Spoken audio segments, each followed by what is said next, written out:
اهلا حبايبي الحلوين في قعدة عرب.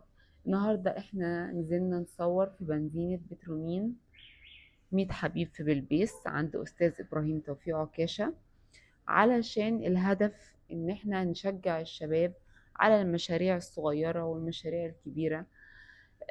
وكان من ضمن الفيديوهات اللي احنا هنعرضها استاذ ابراهيم وهو بيشتغل بإيده وبيحط البنزين للعربيات والموتوسيكلات، ونوع ما فيش، كل واحد بيشتغل بإيده في مشروعه. احنا الهدف ان يا جماعة مفيش مشروع مفيهوش نسبة مخاطرة، مفيش مشروع هيجي بالساهل، لازم تتعب وتشتغل بإيدك ولازم تبذل مجهود. حتى المشاريع الأونلاين اللي هي مش على أرض الواقع فيها نسبة خطورة. النجاح إن أنت تعدي العقبات اللي هتقابلك وتعدي كل الحاجات اللي ممكن تقف في طريقك. وتعالوا نشوف الفيديو سوا. وهو قبل كده كان عرض عليكم برضو مشاريع الثروة الحيوانية، وده المستقبل.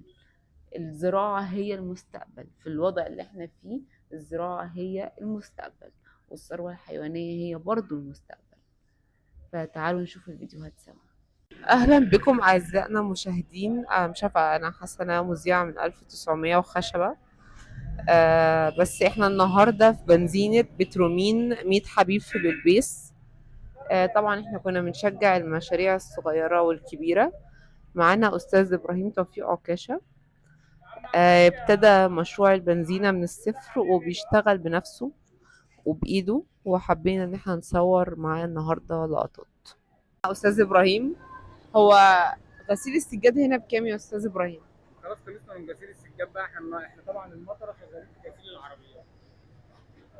بس لسه شغال في غسيل لا السجاد. هو لا غسيل السجاد وقف خلاص، لان احنا يومين طينه النهارده، فاحنا شغالين ايه. تعالوا معانا كده. هنروح معاه نصور الدنيا. طبعا كان اليومين اللي فاتوا مطرة فالعربيات بتغسل كلها. دي المغسلة. طبعا كنا صورنا قبل كده فيها غسيل سجاد وما زال موجود غسيل سجاد، بس دلوقتي عشان المطرة فالكل بيغسل عربياته.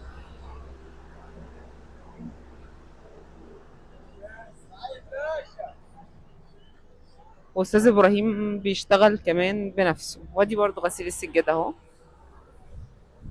احنا وقفنا السجاد شغالين دلوقتي ميكروباصات بقى. اه غسيل كل دي طينة هتتغسل عشان اليوم